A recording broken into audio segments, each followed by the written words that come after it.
बच्चे की रोने की आवाज सुनकर मदन चौंक गया कि झाड़ियों के पीछे एक 6-7 महीने का बच्चा औंधे मुंह पड़ा रो रहा था। वे अपना सिर धरती पर डाल देता था और कभी ऊपर उठा लेता था। कभी उसके रोने की आवाज धीमी और कभी तेज सुनाई पड़ती थी। मदन ने गाड़ी रोक दी, बच्चे को उठाया और अपनी पगड़ी के पल्ले से उसका मुंह पोंछा। वे लड़की थी। बच्ची उसकी ओर देखने लगी। पास ही एक सफेद बुर्का इस तरह पड़ा हुआ था जिसे आंधी से उड़कर गया हो। कोई माँ छोड़कर भाग गई बेचारी को। उसने सोचा, कैसी निगोड़ी हवा चल रही है। माताओं से अपने बच्चे भी नहीं संभाले गए। उसने बच्ची की बाहें अपनी गर्दन से लपेट ली। सामने छोटे से गड्ढे में एक आदमी पड़ा हुआ दिखाई दिया। उसने आगे बढ़कर देखा तो वह एक लाश थी। माथे पर चांद और एक तारा काली स्याही से खुदा हुआ था। चेहरे पर पीड़ा की लकीरें खिंची हुई थी। इनके कारण चांद और तारे का आकार बिगड़ गया था। पाँव के पास जमीन खुदी हुई थी। शायद प्राण छोड़ते समय वे खुद तड़पा होगा। हत्यारे बाप को मारकर फेंक गए और माँ को उठा ले गए और इस बेचारी को छोड़ गए। इससे पहले जो कुछ हुआ था उसने उसका अंदाजा लगाकर कहा। बच्ची का नाक नक्शा उसके पिता से मिलता जुलता था। फिर भी सफेद बुर्के को देखकर उसे ख्याल आ रहा था कि बच्ची की माँ बहुत खूबसूरत होगी। उसकी सुंदरता ही उसके पति की दुश्मन बन गई होगी। वे खुद तो धीरे धीरे किसी के घर को अपना घर और किसी को अपना स्वामी कहने लगेगी। उसके बच्चे भी हो जाएंगे और शायद इसी बच्ची को भूल भी जाएगी। परंतु यदि वे माँ के साथ बच्ची को भी ले जाता तो क्या नुकसान था। बच्चे भगवान का रूप होते हैं। बच्चों के सामने आदमी पाप करने से डरता है। मदन को माँ की कही हुई बात याद आ गई। और जो वे करके गए वे कौन सा पुण्य है। फिर उसे माँ की कही हुई बात झूठी प्रतीत हुई। बच्ची फिर रोने लगी। दुर्गी भी कहा करती है, परमात्मा मुझे एक लड़की जरूर दे दे जिसको मैं अपना दुख सुख कह सकूं। लो, परमात्मा ने उसके लिए लड़की भेज दी है। ना ये हिंदू न मुसलमान बिल्लू के साथ खेला करेगी। दोनों बहन और भाई। मदन की बीवी को 3 बच्चे हुए थे। तीनों ऑपरेशन से 2 मर गए। बिल्लू बच गया। बिल्लू के जन्म के बाद डॉक्टर ने कह दिया था कि दुर्गी फिर गर्भवती हो गई तो वे नहीं बचेगी और उसके मन में बेटी की साथ अधूरी रह गई थी। क्या तू दुर्गी को अपनी माँ बनाएगी? मदन ने बच्ची को पुचकारते हुए कहा। फिर उसे कुएं की ओर लेकर चला पड़ा। पानी पिलाकर उसने अपनी पोटली में से गुड़ का टुकड़ा निकाला और बच्ची के मुंह में डाल दिया। उसे गाड़ी में लिटाकर गाड़ी हाँकने लगा। लगभग 2 फर्लांग चला होगा कि उसे 2 और लाशें दिखाई पड़ी। फिर कुछ और लाशें। उसने नजर उठाई तो सड़क लाशों से पटी पड़ी थी। उसको माँ की कही बात याद आ गई। मदन, गाड़ी चलाना तेरे बस का काम नहीं है। भेड़ की तरह नीचे निगाहें रखते हो। नीची नजर से आधी दुनिया दिखाई पड़ती है और आज उसे पहली बार अपनी नीचे देखने की आदत पर गुस्सा आया। यदि वह पहले ही सामने देख लेता तो वापस चला जाता। परंतु जाता कहाँ? कौन उसे अपने घर में रात गुजारने देता। हंसराज ने तो ये कहकर उसे अपनी दुकान से उठा दिया कि काफिला निकल गया है, अब डरने की कोई बात नहीं। लोग डरे हुए थे। घरों के दरवाजे बंद थे। सारे बाजार में उसे एक भी व्यक्ति दिखाई नहीं पड़ा था। आज तो चुंगी में रामलाल भी नहीं था। चुंगी बंद थी। वे होता तो उसके लिए रात बिताने का कोई प्रबंध कर देता। चारों ओर लाशें ही लाशें देखकर ऊट डर गया। मदन भी भयभीत हो गया। पानी। एक आवाज आई। सड़क के किनारे एक लाश के उठने का यत्न किया। मदन उसके पास चला गया। पानी, हम मर्दाने की जाति के हैं। बाबा नानक तेरी रक्षा करे। उसके सिर में चोट थी। उसके पीछे खून फैला हुआ था। थोड़ा सा उठकर वह फिर गिर पड़ा। सड़क पर घर का सारा सामान बिखरा पड़ा था। मिट्टी के परात के टुकड़े बिखरे पड़े थे। एक टूटी हुई सुराही थी। एक चरखा उखड़ा हुआ। कुछ सिल्वर के बर्तन टेढ़े मेढ़े हुए। पीतल या कांसे का कोई बर्तन वहां नहीं था। मदन ने सिल्वर का एक कटोरा सीधा किया और पानी लाने के लिए पोखरी की ओर चल पड़ा। कुछ लाशें आधी पोखरी के पानी में थी और कुछ पूरी। मदन ने गिनी। कुल 30 लाशें थी। पानी में खून घुला हुआ था। मदन ने कोई साफ सी जगह देखने के लिए पोखरी के चारों ओर चक्कर लगाया, परंतु साफ पानी कहीं भी नहीं था। उसने झुककर पानी से कटोरा भर लिया।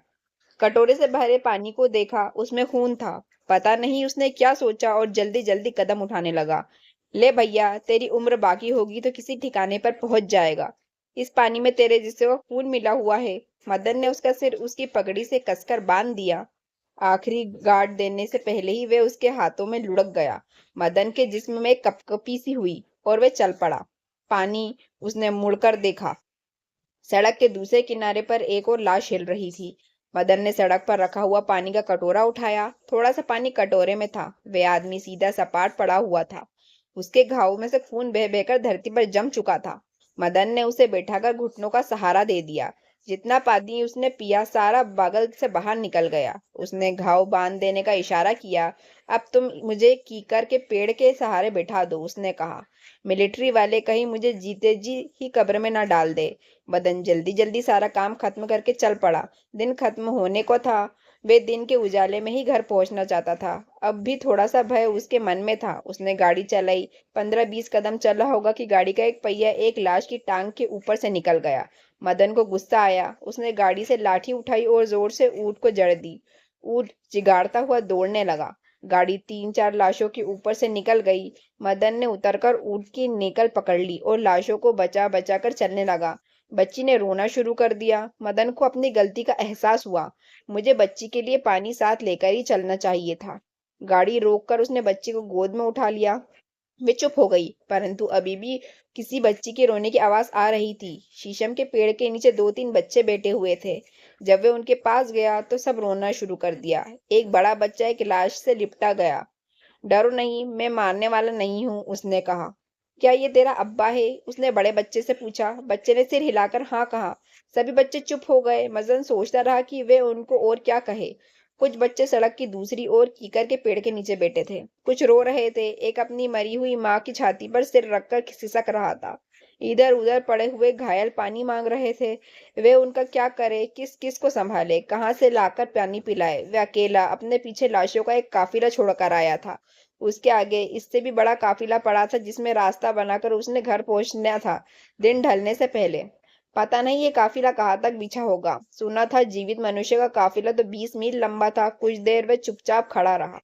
फिर उसने बच्ची को उन बच्चों के पास लिटा दिया और जल्दी से वहां से चल पड़ा कि कहीं फिर उसका दिल बदल नहीं जाए। वह उसी तरह ऊंट की लगाम पकड़कर लाशों को बचा बचा कर गाड़ी चलाने लगा। फिर भी किसी के पैर, कभी किसी की टांग के ऊपर से गाड़ी का पहिया निकल ही जाता था। परंतु उसे ऊंट पर गुस्सा नहीं आ रहा था। उस बेचारे का क्या कसूर था? उसे तो ज्यादा जोर लगाना पड़ रहा था। एक के बाद दूसरी अड़चन पहिए के आगे आ जाती थी।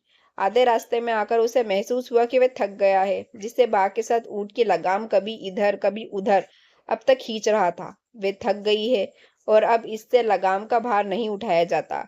अब तक उसने 2.5 मील का सफर पूरा किया था। सड़क का इतना ही सफर बाकी था और 1 मील कच्चा रास्ता भी तय करना था, जो आज पक्की सड़क से भी ज्यादा साफ रास्ता होगा। पुल पर पहुंचकर उसने देखा, नाले का पानी पुल के ऊपर से बाहर था। नाला लाशों से भरा था। उसने गाड़ी रोक दी। ऊंट ने कुछ आराम कर लिया तो वह गाड़ी पर चढ़ बैठा और ऊंट की लगाम ढीली छोड़ दी। कभी कोई लाश दिखाई पड़ती तो लगाम एक तरफ खींच देता। कभी कभी गाड़ी ऊपर से निकल जाती थी। धीरे धीरे अंधेरा बढ़ने लगा। अब लाशें दिखाई नहीं पड़ती थी। जब गाड़ियों का पहिया ऊपर उठकर धड़ाम से गिरता, लाश का एहसास उसी समय होता। ऊंट के पैरों की आवाज ही बताती थी कि सड़क सूखी है, खून से गीली है। अब उसका डर बिल्कुल खत्म हो गया था। उसने धीरे धीरे गीत गाना शुरू कर दिया था। परंतु अब तो उसे न किसी मिर्जे को तलवारें लगती दिखाई दी और न खून के परनाले बहते दिखाई दिए। उसको अपना गीत रसहीन लगा और उसने गाना बंद कर दिया। पक्की सड़क का सफर खत्म हुआ और कच्चे रास्ते पर आकर ऊंट अपने आप ही रुक गया। कुछ पल रुका ही रहा, फिर वह अपने आप ही चल दिया। वह अपने घर के दरवाजे के सामने पहुंचा तो कितने ही अड़ोसी पड़ोसी बोल पड़े, आ गया, आ गया। उसके घर में से रोने की आवाजें और तेज होने लगी। वे पास गया तो एकत्रित पुरुष चुप हो गए। उसने गाड़ी से ऊंट खोलकर आंगन में एक खूंटे से बांध दिया। एक तरफ बहुत सी औरतें कुछ बोल बोल कर रो रही थीं। उनमें से मदन की माँ उठी और उसके गले से लग गई। दाढ़ मारकर रोने लगी। अरे बेटा, हम लुट गए। क्या बात है माँ? उसने माँ की बाहें गले से हटाते हुए पूछा। बिल्लू छत से गिरकर गुजर गया। वे चुपचाप बैठ गया। कुछ देर तक सब चुप रहे। फिर किसी ने कहा, उठो मदन लाल, दाह संस्कार कराए। हम तुम्हारी ही इंतजार कर रहे थे। थोड़ी देर ठहरो, ये काम भी कर लेते हैं, मदन ने कहा। थोड़ा सा सुस्ता लूं, बहुत थका हूं, भूख बहुत लगी है। माँ ने उसे कंधों से पकड़ लिया। हत्यारे, तू इसे काम कहता है? तुझे भूख भी लगी है? अरे कोई लालटेन लाओ रे। वे दोनों हाथों से छाती पीटने लगी। एक आदमी लालटेन ले आया। अरे गांव वालों, हम लुट गए। मैं छोटे को रो रही थी, बड़े को भी पता नहीं कि क्या हो गया है। किसी की छाया पड़ गई है। देखो कैसे दीदे फाड़ फाड़ कर देख रहा है। सब औरतें उठकर चारों तरफ हो गईं। किसी बेगाने की छाया लगती है। कोई ओझा है, बुलाकर लाओ। बिल्लू की लाश अकेली पड़ी थी, कपड़े से ढकी हुई। मदन इसकी ओर देख रहा था, देखते ही जा रहा था। उसको ऐसे लग रहा था जैसे एक लाश अन्य लाशों के एक मील के फासले पर पड़ी हुई। बस। अगर आपको ये हमारी कहानी अच्छी लगी हो तो हमारे चैनल को लाइक करें, सब्सक्राइब करें और शेयर करें।